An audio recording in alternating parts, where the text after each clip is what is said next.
Muito bem, irmãos. Nós, nesse momento, vamos falar um pouco sobre a reforma. E nós temos aqui, né?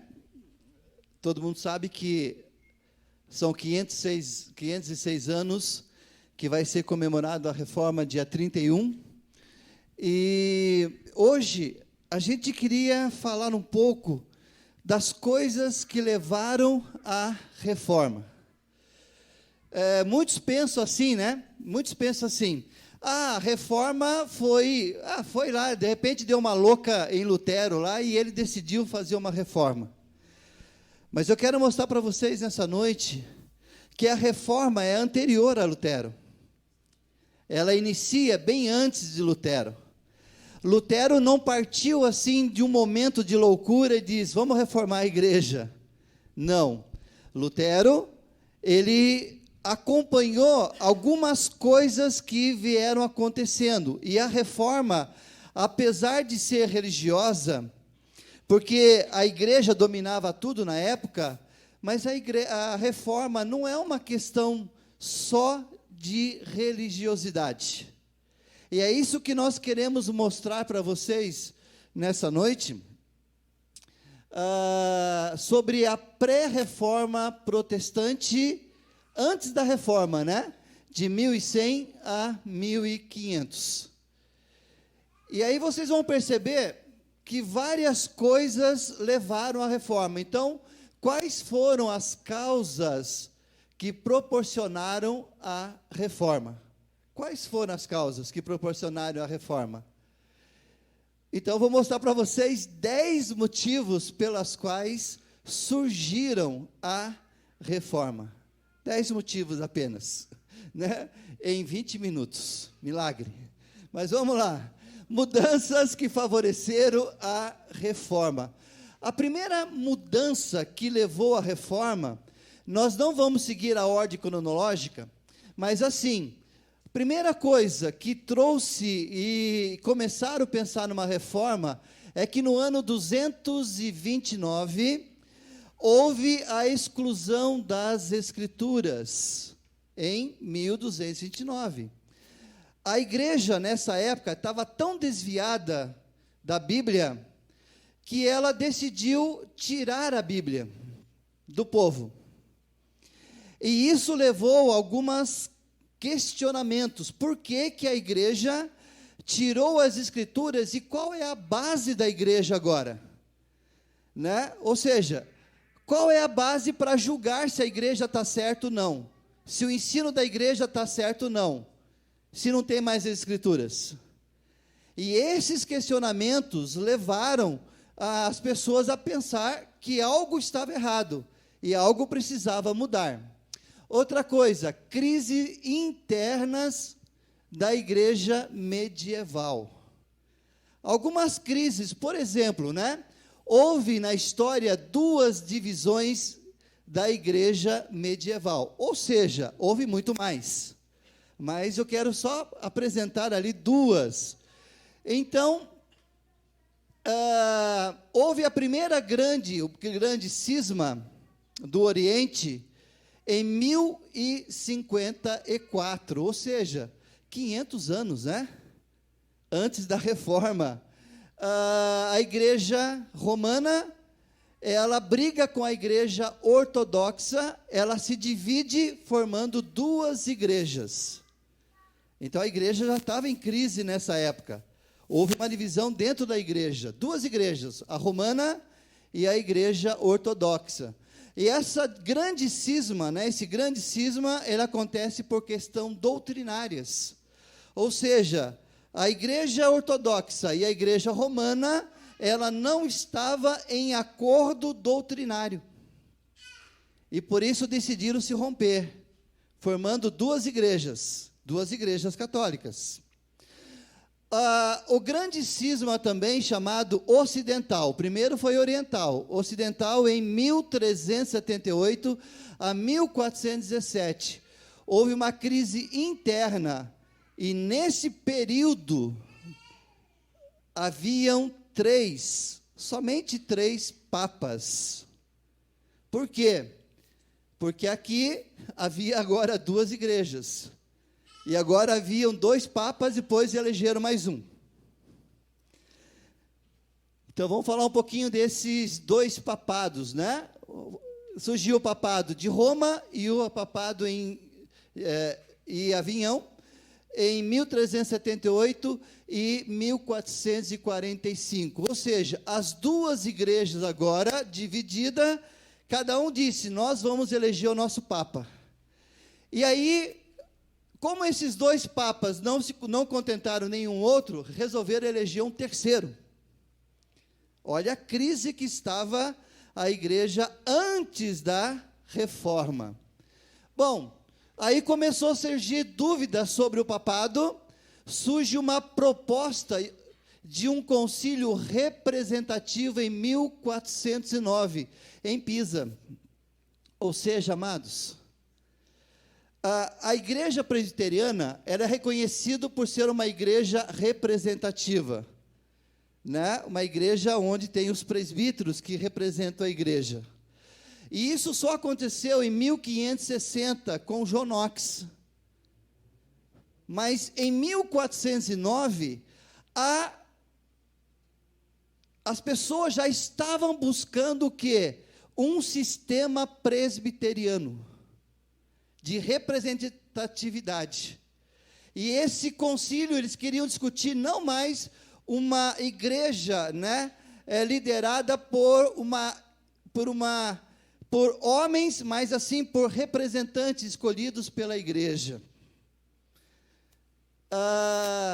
Também, por causa dessas coisas, houve o desejo por uma reforma interna, ou seja, o desejo por uma reforma interna era evidente nessa época.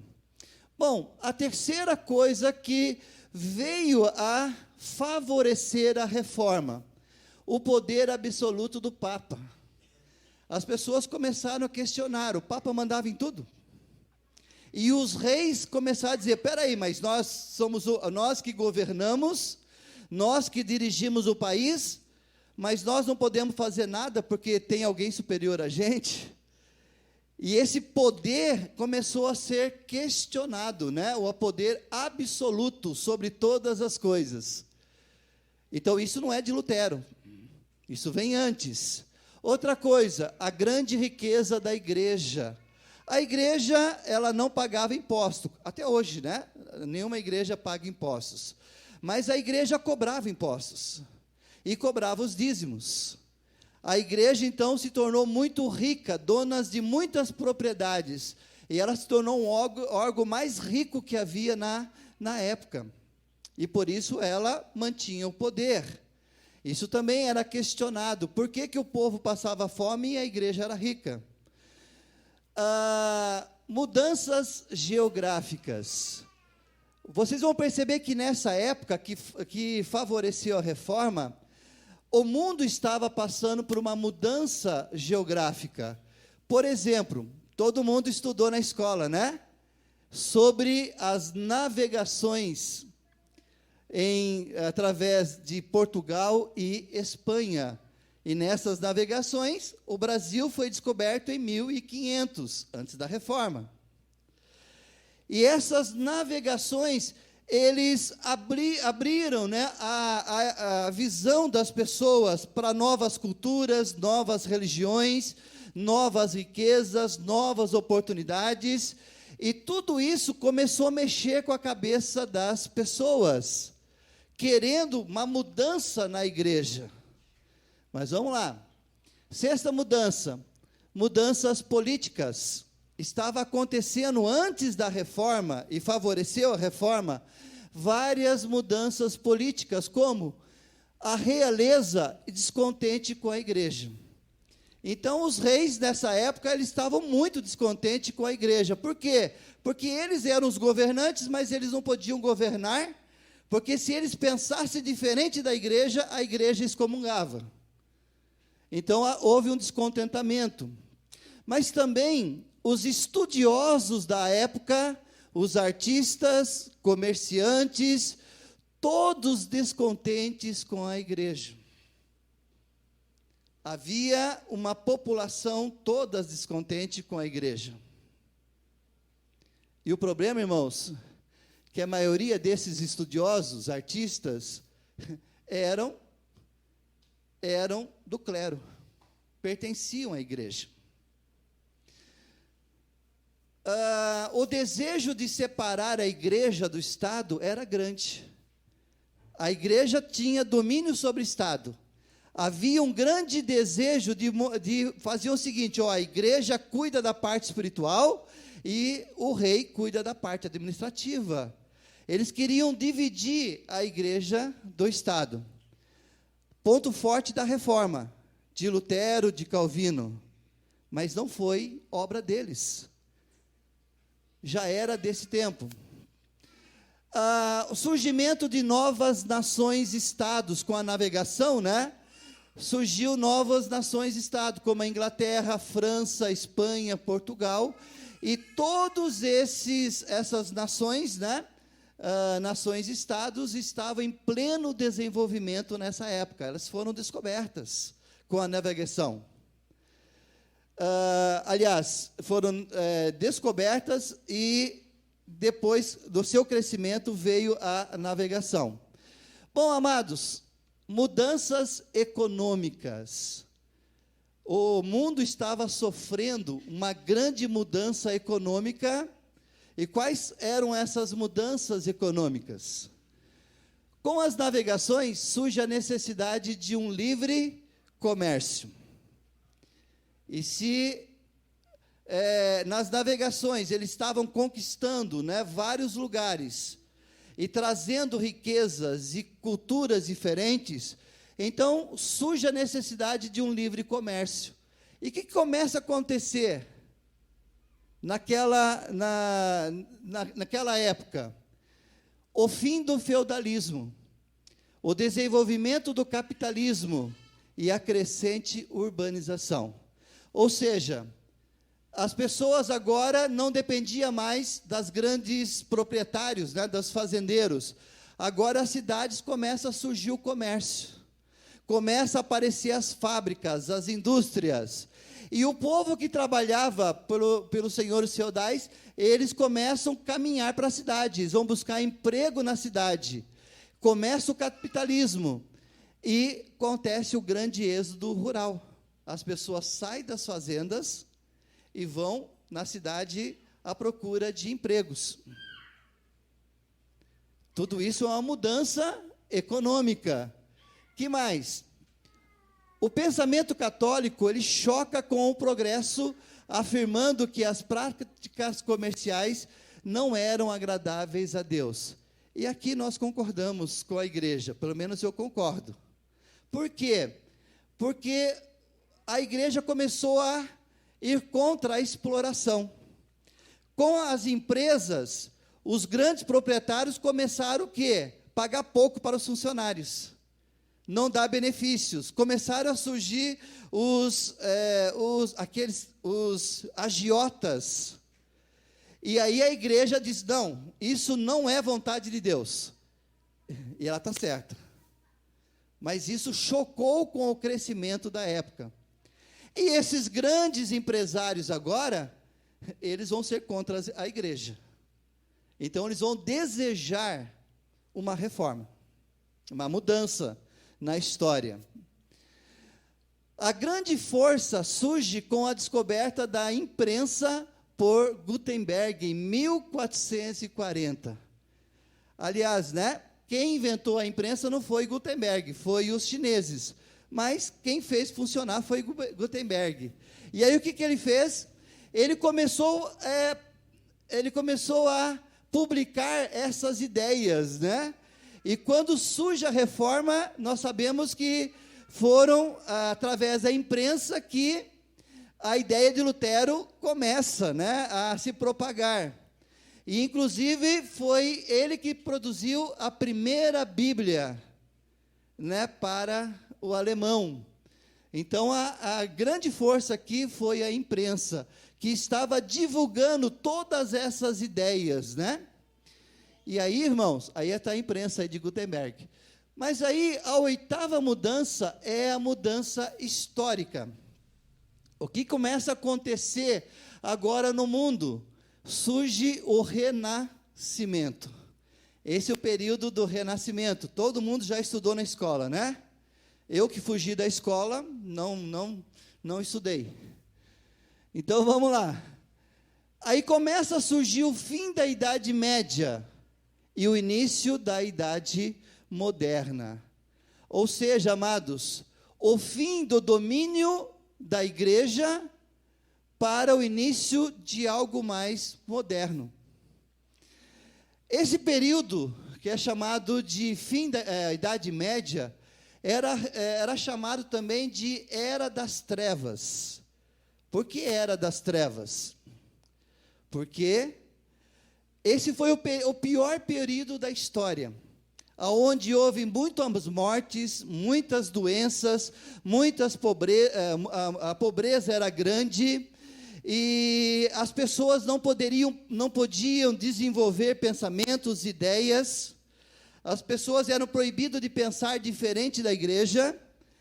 Por exemplo, Galileu Galilei, ele defendeu a ideia que a Terra não é o centro do universo. E ele defendeu que a Terra era redonda. E a igreja disse, não, a Terra não é redonda. A Terra é o centro do universo. E ele disse, não é. Fizeram um julgamento e ameaçaram de morte. Ou você nega que a Terra é redonda e que a Terra é o centro do universo, ou você vai para a fogueira. E aí ele negou, dizendo, a Terra não é redonda. Aí baixinho disse, mas que é? Por quê? Porque é um período que a pessoa não poderia pensar diferente, não poderia agir diferente. Aí houve o início da Idade Moderna.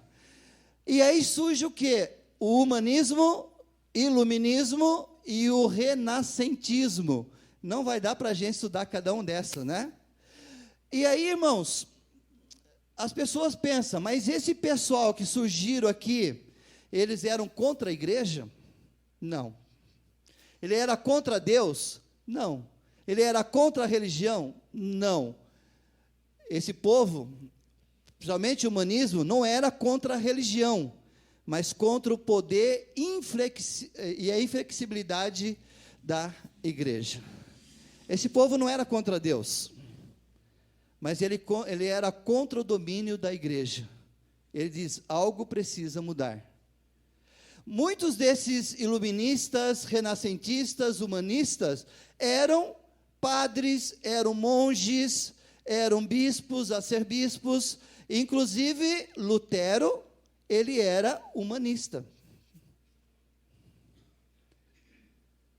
Esse povo era lá de dentro da igreja. A história muda. E aí, irmãos, surge a mudança no pensamento com o tempo. E qual é a mudança que nós temos? Eu só vou citar, porque o tempo não permite. Surge o classicismo. O classicismo é aquele desejo, o resgate da cultura grega, da cultura clássica, o grego-romano. É aquele povo que dizia assim, mas no tempo lá dos gregos, no tempo lá de Platão, de Sócrates, era melhor. O povo pensava, o povo formava ideias, o povo defendia as suas razões. Agora nós não podemos pensar. E outra, lá o povo era um povo mais clássico, um povo melhor. Então havia esse resgate daquela cultura antiga, trazendo de volta aquela cultura greco-romana. Logo em seguida surge o antropocentrismo. O que é o antropocentrismo?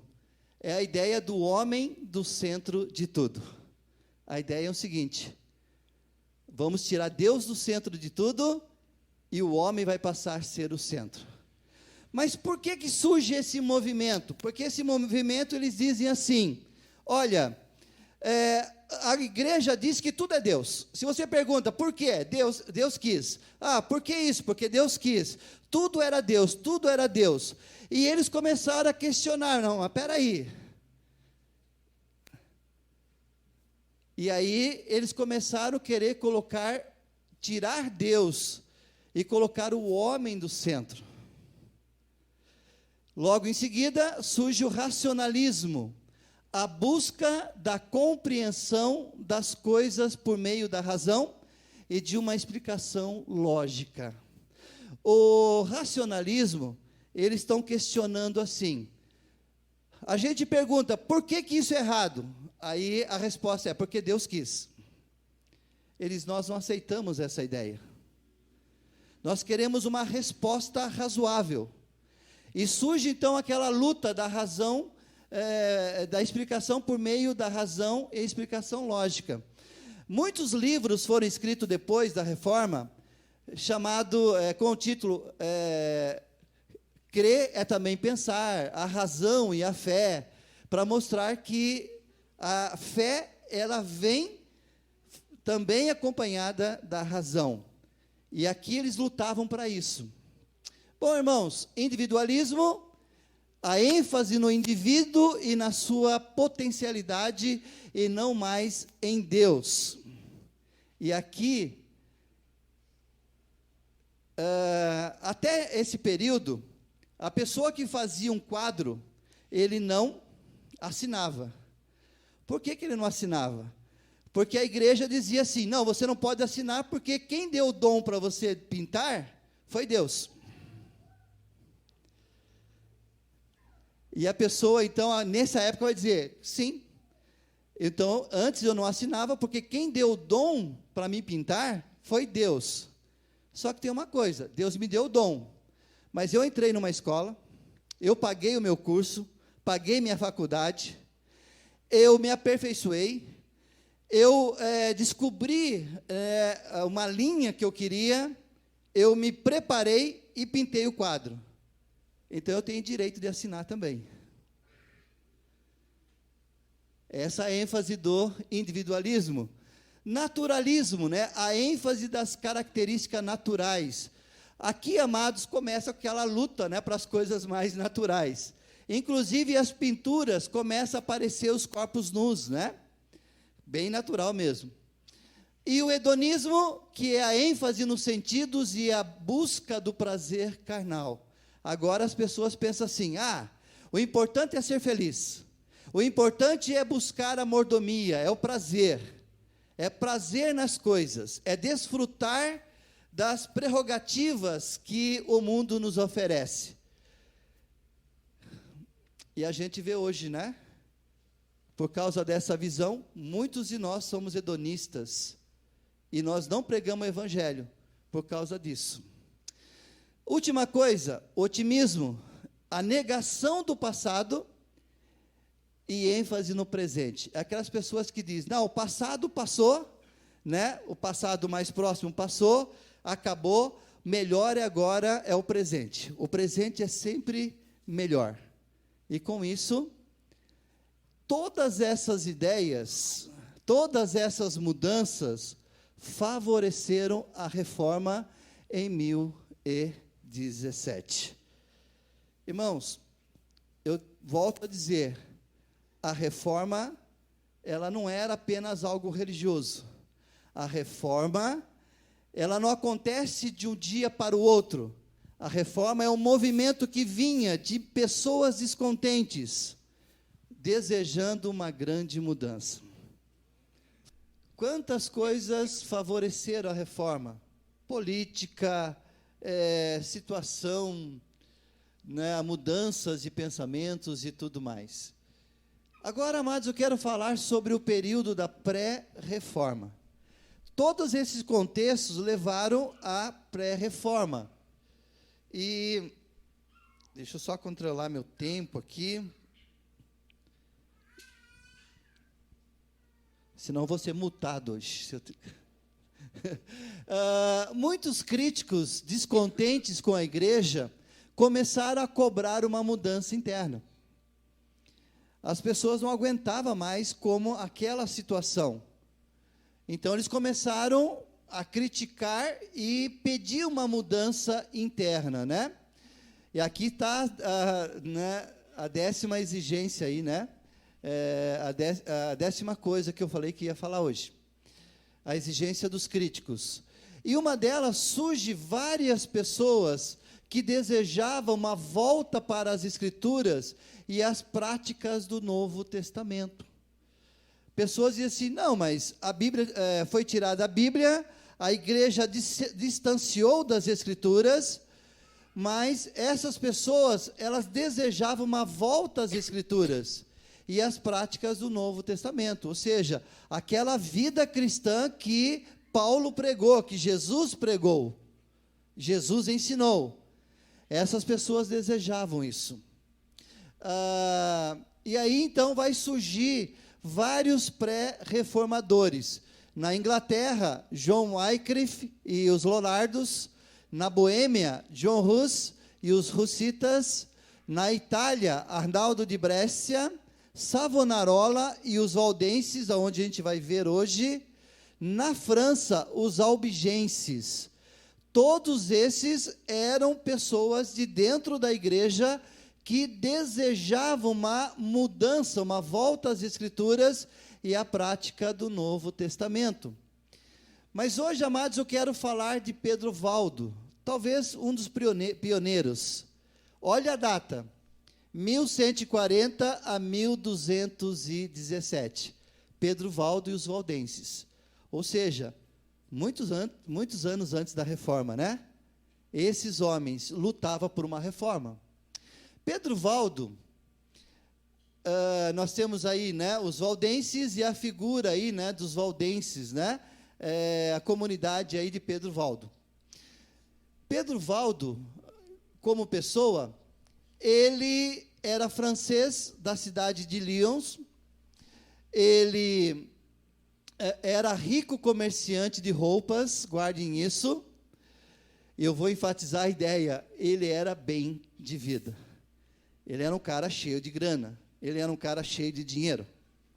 Ele era um comerciante de roupa, muito rico. Certo? Aí, ele leu o Novo Testamento e as obras de Santo Agostinho, e ele se converteu a Jesus. Deram para ele, não sei como, o Novo Testamento, ele leu inteiro. E aí ele gostava muito das obras de Santo Agostinho. E ao ler o Novo Testamento inteiro, ele se converteu a Jesus. E aí, irmãos, quando ele começou a ler o Sermão do Monte mudou a sua vida e a sua história. Porque ali mostra como o crente deve andar, como o crente deve viver. E aí a sua história mudou. E aí Pedro Valdo tinha um grande desejo. E qual era o seu desejo? Que a igreja retornasse às Escrituras e às práticas do Novo Testamento. Esse era o desejo desse homem. Ele queria que a igreja tivesse a Bíblia e vivesse de acordo com a Bíblia. Mas aí ele começou a pensar o seguinte: mas como que a igreja, como que as pessoas vão retornar às Escrituras se não tem quem pregue? Se não há quem leve o Evangelho para as pessoas? E esse pensamento, né, baseado em Romanos 10, 13 a 17, olha só o que diz: porque todo aquele que invocar o nome do Senhor será salvo. Olha só, todo aquele que invocar o nome do Senhor será salvo. Mas como, porém, invocarão a quem não creram? E como crerão de quem nada ouviram? E como ouvirão se não há quem pregue? Mas como que as pessoas vão se converter se a igreja não pregar lá fora o Evangelho? E como pregarão se não forem enviados? Como está escrito: quão formosos são os pés do que anunciam as coisas boas. E assim a fé vem pela pregação, e a pregação pela palavra de Cristo. Esse era o desejo dele. A volta para a Escritura, mas a Escritura precisava ser pregada por cada membro da igreja. Opa, espera aí. E aí, irmãos, ele toma uma decisão. E qual foi a decisão de Pedro Valdo? ele foi pedir autorização para pregar a palavra, mas ele foi proibido pelo Papa de pregar o Evangelho. E quando ele foi proibido de pregar o Evangelho, ele citou Atos 4, verso 18 e 19. Olha que diz Atos 4, 18 e 19. Chamando, ordenaram-lhe que absolutamente não falassem, nem ensinassem em nome de Jesus. Mas Pedro, não Pedro Valdo, Pedrão, né? E João lhe responderam: julgai se é justo diante de Deus ouvir-vos antes a vós outros do que a Deus. Quando o Papa proibiu ele de pregar o Evangelho, ele cita Atos 4, 18 e 19, dizendo assim: olha, né, antes importa obedecer a Deus do que obedecer a homens. Eu não vou obedecer à igreja, porque eu vou continuar pregando o Evangelho. Eu não posso deixar de pregar o Evangelho, mesmo ameaçado de morte. E aí, irmãos, ele decidiu abrir mãos dos seus bens materiais, viver na pobreza e sair pregando o Evangelho. Olha a decisão desse homem. Abrir mão da sua grande riqueza. E qual foi a sua estratégia, então? Ele dividiu seus bens em 3 partes. Pensou você sendo rico e você vender todos os seus bens? E dividiu em 3 partes. Primeira parte, ele deu para sua esposa e filho, para que eles vivessem uma vida boa, não passasse fome. A primeira parte. A segunda parte, ele contratou pessoas para fazer cópias do Novo Testamento e entregar para as pessoas que iam sendo evangelizadas. Pegou parte da sua riqueza e transformou em Novos Testamentos e folhetos bíblicos para evangelizar as pessoas. A terceira parte, né, dos seus bens, ele distribuiu aos pobres da comunidade. Ou seja, as pessoas que iam se convertendo, elas iam perdendo tudo, elas iam sendo perseguidas. E ele reuniu esse pessoal e investiu a terceira parte dos seus bens em favor da comunidade, em favor dos pobres. E aí, irmãos, ele contratou, né, para que houvesse cópias do Novo Testamento, ele contratou copistas e tradutores, ou seja, ele precisou comprar papel, ele precisou comprar a tinta, ele comprou pessoas que escrevessem, ou, como que fala? Escrevesse bem, e tradutores, né, que traduzisse para o italiano, ou coisa assim. E outra coisa, amados, presta atenção, ele transformou os seus funcionários em comportores. Comportores quer dizer aqueles que levavam a palavra, aqueles que, né, eram vendedores ambulantes. E esses seus funcionários, ele diz assim: vocês vão continuar vendendo roupas para o sustento de vocês, mas toda vez que você for numa casa, você leva escondido uma cópia do Novo Testamento e folhetos. E você tenta falar de Jesus. Se eles tiverem desejo de aprender sobre Jesus, deixa lá uma cópia do Novo Testamento e deixa folhetos lá. Irmãos, talvez esses aqui foram os primeiros gideões. Esses aqui foi a primeira sociedade bíblica do Brasil, né? Do Brasil não, a primeira sociedade bíblica. Porque esse homem pensou assim: como que o povo vai obedecer a Deus, a palavra de Deus, se não há quem pregue? E como que a gente vai pregar se eles não conhecem a palavra? Vamos levar a palavra e vamos pregar a palavra para o povo. Irmãos, a visão dele não é traga para a igreja, a ideia é vamos lá atrás das pessoas, pregar o Evangelho, ok? E aí, irmãos, seu ministério, ele pregava a pobreza como um desapego aos bens materiais e ao luxo. Deixa eu explicar aqui para vocês. Pedro Valdo não era contra ricos, empresários, contra empresas, não era nada disso. Pedro Valdo acreditava que tem que ter empresários, tem que ter comerciantes, tem que ter lojas, tem que ter tudo isso. Mas aqueles que se convertiam, eles diziam assim: quanto mais você tem, menos tempo você tem para servir a Deus. Então era isso que ele era contra. Ele era contra ao luxo e ao pego aos bens materiais, que ele dizia assim: tudo isso atrapalha as pessoas de pregar o evangelho. Porque geralmente quem prega mais o evangelho são aquelas pessoas que não têm nada.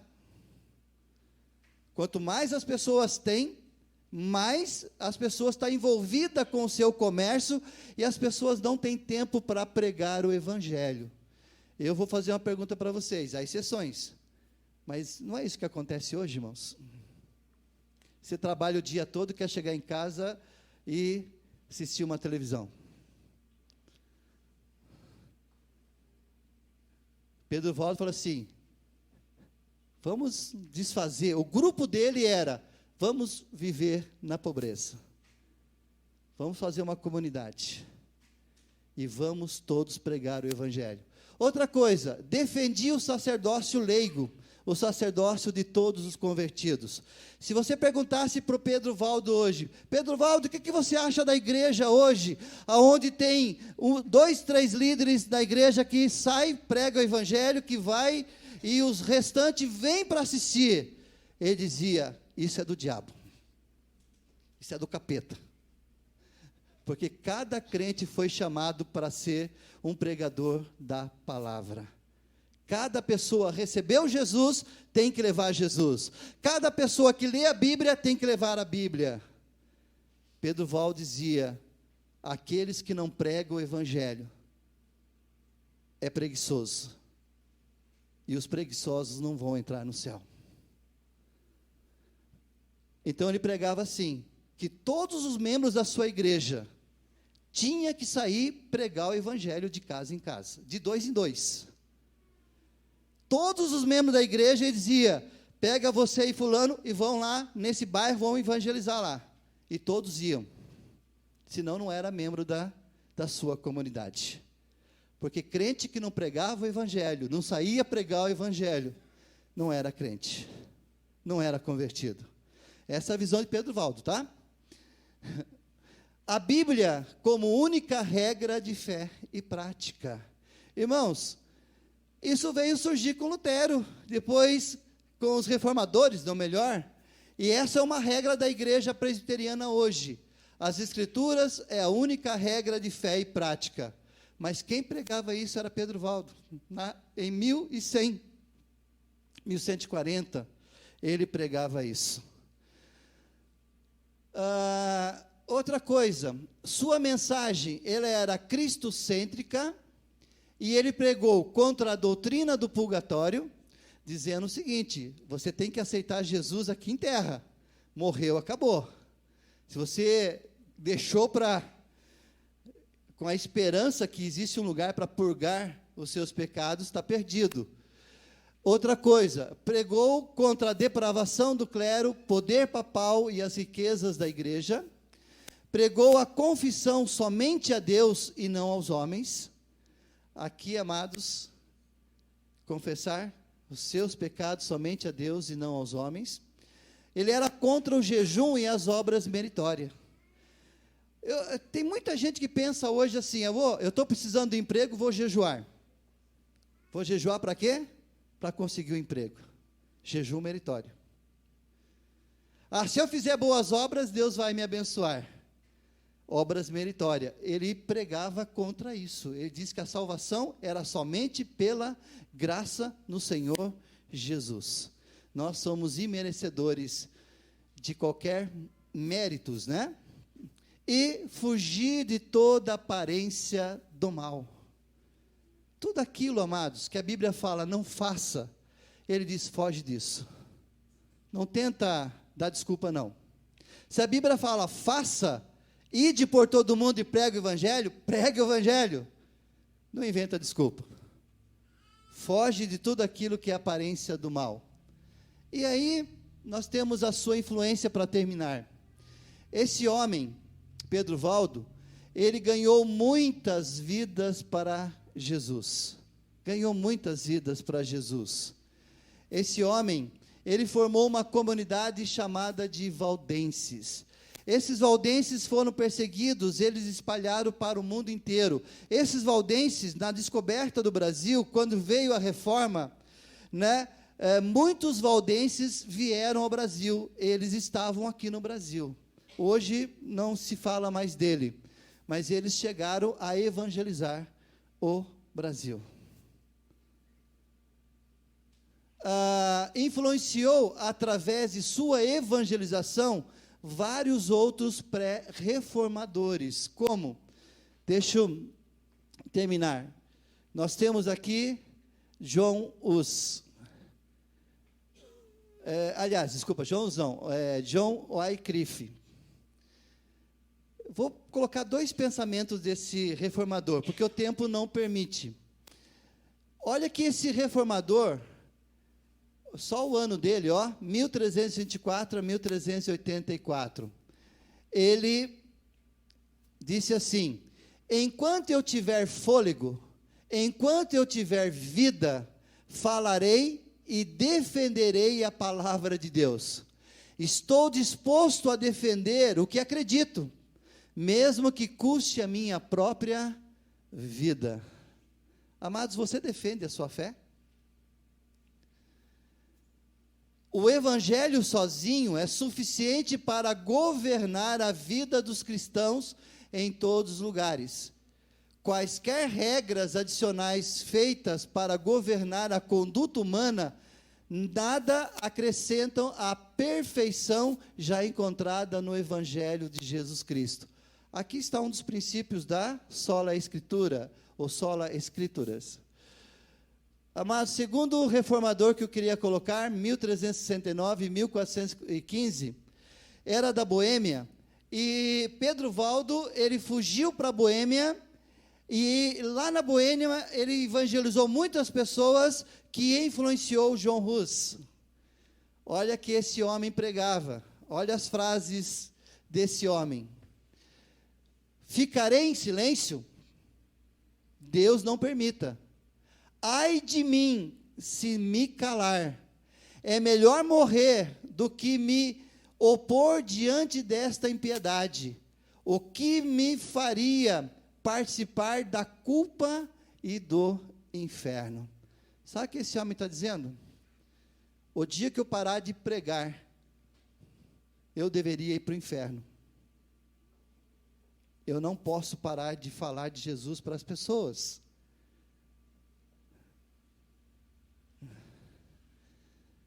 Irmãos, esse homem estava num período que as pessoas que falavam isso morriam. Nós estamos num período que nós não somos tão perseguidos assim. Mas eu pergunto, quantos de nós saem de ir em casa, ou ir na casa dos amigos, para falar de Jesus? Esse homem acreditava que ele não era, ninguém é digno de Deus, mas ele achava que o silêncio diante da impiedade fazia ele culpado do inferno. Temos que pregar o evangelho. Mas olha só, irmãos, prefiro ofender com a verdade que matá-los com a mentira. Esse homem dizia: eu prefiro ofender as pessoas pregando a verdade do que matá-los com a mentira. Eu sigo esse lema de pregar aquilo que eu acho, que eu acredito ser bíblico para a igreja. Bom, agora o pessoal vai ter que me ajudar aí, ok? Ama a verdade, vive a verdade, prega a verdade, defende a verdade, porque o que não fala da verdade, trai a verdade. Amados, quem não prega a verdade, quem não prega o evangelho, é traidor do evangelho. É um Judas. Olha só, outra coisa. Frase final para a gente terminar. Essa frase, ela é uma frase muito conhecida na Reforma. Esse homem foi queimado pela sua fé, pregando o Evangelho. E quando ele estava para pregar, ele usou essa seguinte frase: hoje vocês assam um ganso. Na verdade, hoje vocês assam um ganso magro. Mas em 100 anos ouvirão um cisne cantar e não serão capazes de assá-lo. Irmãos, esse homem está dizendo, hoje vocês vão queimar, vocês vão assar um ganso magro, que sou eu, mas daqui 100 anos vai aparecer um cisne, e vocês vão ter que ouvi-lo, e vocês não vão ser capazes de assá-lo. 100 anos depois, surge, em 1517, surge o reformador Martinho Lutero. E aí, irmãos, Reforma Protestante, 1517, função aí do missionário Fábio. Irmãos, boa noite, graça e paz, amém. Gostaria que os irmãos abrissem suas Bíblias em Romanos, capítulo 1, e o versículo de número 16. Romanos, capítulo 1, o versículo de número 16. Irmãos, se nós fôssemos falar da reforma, o tempo não daria. Se nós fôssemos falar sobre cada reformador, o tempo não daria, que são muitos. E nós teríamos que fazer uma palestra sobre cada um deles. Mas eu quero resumir somente quais foram os pontos principais da reforma e o que eles queriam ensinar. E para isso eu gostaria de ler com os irmãos o capítulo 1, versículo 16 de Romanos, que diz assim: porque não me envergonho do evangelho de Cristo, pois é o poder de Deus para a salvação de todo aquele que crê, primeiro do judeu e também do grego, porque nele se descobre a justiça de Deus de fé em fé, como está escrito, mas o justo viverá da fé. Essa foi a frase que fez com que Martinho Lutero percebesse que coisas estavam erradas na religião da época, na Igreja Católica Romana. E então, no dia 31 de outubro de 1517, Martinho Lutero, ele pregou as 95 teses na porta da Catedral de Wittenberg. Isso ele fez na Alemanha. Então, esse dia é considerado oficialmente o dia da reforma. Mas não foi somente Calvino, o homem que Deus usou para trazer essa reforma, para libertar o povo da escuridão. Ele também usou pessoas como João Calvino, o grande teólogo da reforma. E também Zwinglio, também Thomas Cranmer, na Inglaterra. Também usou William Farel e o nosso conhecido John Knox, fundador da Igreja Presbiteriana na Escócia. John Knox foi um discípulo de Calvino, estudou com Calvino em Genebra. Todos esses tiveram pontos em comum em seus ensinos. E que pontos foram esses? São pontos que hoje são conhecidos como 5 solas da Reforma Protestante. Esses 5 solas, eles não tinham essa nomenclatura na época em que essas pessoas viveram. Depois, os estudiosos, estudando os seus textos e os seus ensinamentos, chegaram a essa conclusão, que todos eles tinham esses 5 pontos em comum, que hoje é conhecido como sola Scriptura, somente a Escritura, solus Christus, somente Cristo, sola gratia, somente a graça, sola fide, somente a fé, e soli Deo gloria, glória somente a Deus. São palavras escritas em latim.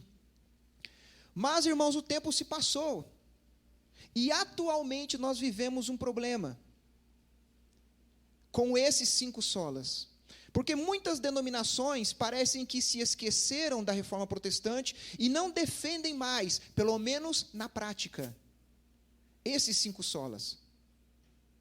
Então nós vemos que com sola Escritura, somente a Escritura, atualmente, muitas igrejas, nós vemos uma erosão da autoridade. Só a Escritura é a regra inerrante da vida da igreja. Mas a igreja evangélica atual fez separação entre a Escritura e a sua função oficial. Na prática, a igreja é guiada pela cultura, a igreja atual. Técnicas terapêuticas, estratégias de marketing e o ritmo do mundo de entretenimento, muitas vezes tem mais voz naquilo que a igreja quer e como funciona, e no que oferece, do que a palavra de Deus. À medida que a autoridade bíblica foi abandonada na prática, que as suas verdades se enfraqueceram na consciência cristã, e que suas doutrinas perderam sua proeminência, a igreja foi cada vez mais esvaziada de sua integridade, autoridade moral e discernimento. Em lugar de adaptar a fé cristã para satisfazer as necessidades sentidas dos consumidores, devemos proclamar a lei como medida única da justiça verdadeira, e o evangelho como a única proclamação da verdade salvadora. A verdade bíblica é indispensável para a compreensão, o cuidado e a disciplina da igreja. A Escritura deve nos levar além de nossas necessidades percebidas para as nossas necessidades reais e libertar-nos do hábito de nos enxergar por meio das imagens sedutoras, dos clichês, das promessas e prioridades da cultura massificada. É só à luz da verdade de Deus que nós nos entendemos corretamente e abrimos os olhos para a provisão de Deus para a nossa sociedade. A Bíblia, portanto, precisa ser ensinada e pregada na igreja. Os sermões precisam ser exposições da Bíblia e de seus ensinos, e não as expressões de opinião ou de ideias da época. Não devemos aceitar menos do que aquilo que Deus nos tem dado, a sua palavra. A obra do Espírito Santo, na experiência pessoal, não pode ser desvinculada das Escrituras. A parte da Escritura, nunca teríamos conhecimento da graça de Deus em Cristo. A palavra bíblica, e não a experiência espiritual, é o teste da verdade. Isso é sola Escritura, somente a Escritura. Mas também, com relação a sola gratia, somente a graça, nós vemos a erosão do evangelho atualmente. A confiança desmedida na capacidade humana é um produto da natureza humana caída. Essa falsa confiança enche hoje o mundo evangélico, desde o evangelho da autoestima até o evangelho da saúde e da prosperidade, desde aqueles que já transformaram o evangelho num produto vendável, e os pecadores em consumidores, e aqueles que tratam a fé cristã como verdadeira, simplesmente porque funciona. O pragmatismo. Se funciona, é porque é verdadeiro. Isso faz calar a doutrina da justificação, a despeito dos compromissos oficiais de nossas igrejas. A graça de Deus em Cristo não só é necessária, irmãos, como é a única causa eficaz da salvação. Não é a nossa eficiência, é o que Deus fez. Confessamos que os seres humanos nascem espiritualmente mortos e nem mesmo são capazes de cooperar com a graça regeneradora. É Deus quem salva, nós não cooperamos com Deus. Mas também, com relação à sola fide, somente a fé, nós vemos atualmente a erosão do artigo primordial que Martinho Lutero tanto defendeu, sobre a justificação. A justificação é somente pela graça, somente por intermédio da fé, somente por causa de Cristo. Este é o artigo pelo qual a igreja se sustenta ou ela cai. É um artigo muitas vezes ignorado, distorcido, ou por vezes até negado por líderes, estudiosos e pastores que professam ser evangélicos. Embora a natureza humana decaída sempre tenha recuado de professar a necessidade da justiça imputada de Cristo, a modernidade alimenta as chamas desse descontentamento com o evangelho bíblico. Alguns já permitiram que esse descontentamento dite a natureza do ministério e o conteúdo da pregação. Muitas pessoas ligadas ao movimento de crescimento da igreja acreditam que um entendimento sociológico daqueles que vêm assistir aos cultos é tão importante para o êxito do evangelho como o é a verdade bíblica proclamada. Irmãos, como resultado, as convicções teológicas frequentemente desaparecem, divorciadas do trabalho do ministério. A orientação publicitária de marketing e muitas igrejas leva isso mais adiante, apegando a distinção entre a palavra bíblica e o mundo, roubando da cruz de Cristo a sua ofensa e reduzindo a fé cristã a princípios e métodos que oferecem sucesso às empresas seculares. Embora possam crer na cruz ou na teologia da cruz, esses movimentos, na verdade, estão esvaziando-a de seu conteúdo. Não existe evangelho a não ser o da substituição de Cristo em nosso lugar, pela qual Deus lhe imputou o nosso pecado e nos imputou a sua justiça. Irmãos, por ele ter levado sobre si a punição da nossa culpa, nós agora andamos na sua graça, como aqueles que são para sempre perdoados, aceitos e adotados como filhos de Deus. Não há base para a nossa aceitação diante de Deus, a não ser na obra salvífica de Cristo. A base não é o nosso patriotismo, a devoção à igreja ou a integridade moral. O Evangelho declara o que Deus fez por nós em Cristo, e não é sobre o que nós podemos fazer para alcançar Deus. Nós vemos também atualmente, irmãos, o problema de haver abandonado o solo Christus, ou somente Cristo. Nós vemos aí na igreja atual a erosão da fé centrada em Cristo. Como assim? À medida que a fé evangélica se secularizou, seus interesses se confundiram com os da cultura. E o resultado é uma perda de valores absolutos, um individualismo permissivo, a substituição da santidade pela integridade, do arrependimento pela recuperação, da verdade pela intuição e da fé pelo sentimento, da providência pelo acaso e da esperança duradoura pela gratificação imediata. Cristo e sua cruz se deslocaram do centro da nossa visão. E não somente isso, nós também vemos um problema atual com o só lhe deu glória nas igrejas. E qual é esse problema? É a erosão do culto centrado em Deus. Como assim?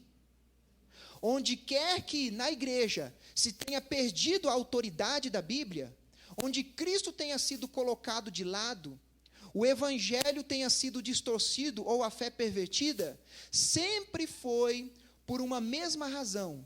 Nossos interesses substituíram os de Deus e nós estamos fazendo o trabalho dele a nosso modo. A perda da centralidade de Deus na vida da igreja de hoje é comum e também é lamentável.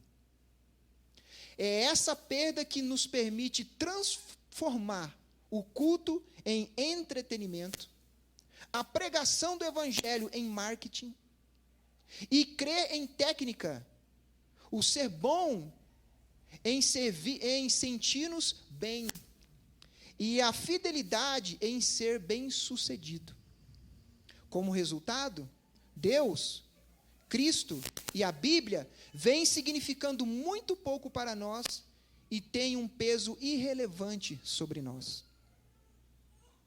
Deus não existe para satisfazer as ambições humanas, os desejos, os apetites de consumo ou nossos interesses espirituais particulares. Precisamos nos focar em Deus, em nossa adoração, e não em fazer nossas próprias necessidades. Deus é soberano no culto, não nós.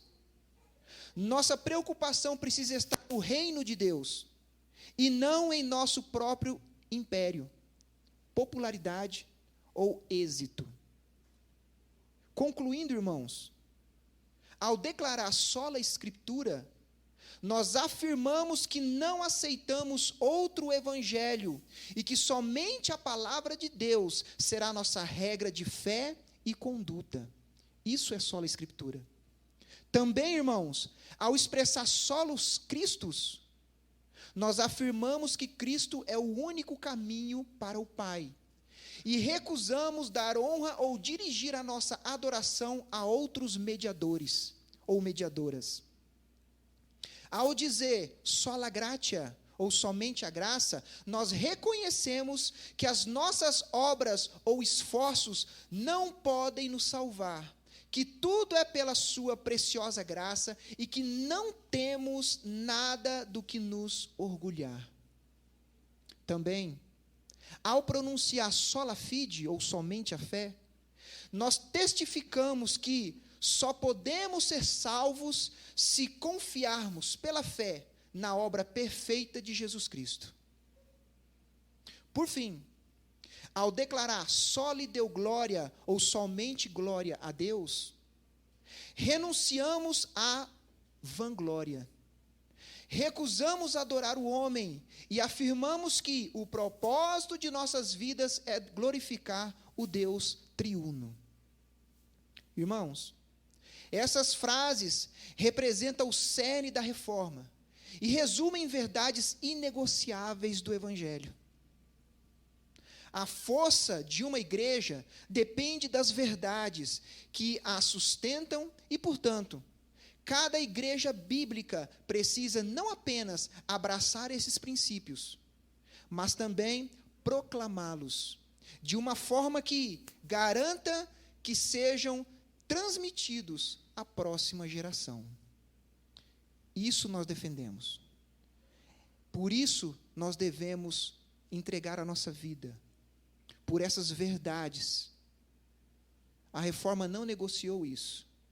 E, infelizmente, muitos estão negociando essas 5 verdades para poder agradar o mundo e para poder agradar a si mesmos. Não façamos isso, irmãos. Sejamos fiéis a Deus.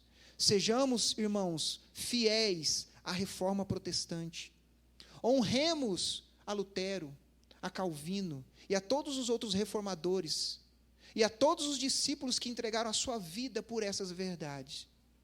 Não sejamos covardes. Não negociemos com o mundo e com a sua cultura. Defenda a fé verdadeira. Defenda a fé reformada. Amém? Que Deus abençoe a cada um dos irmãos.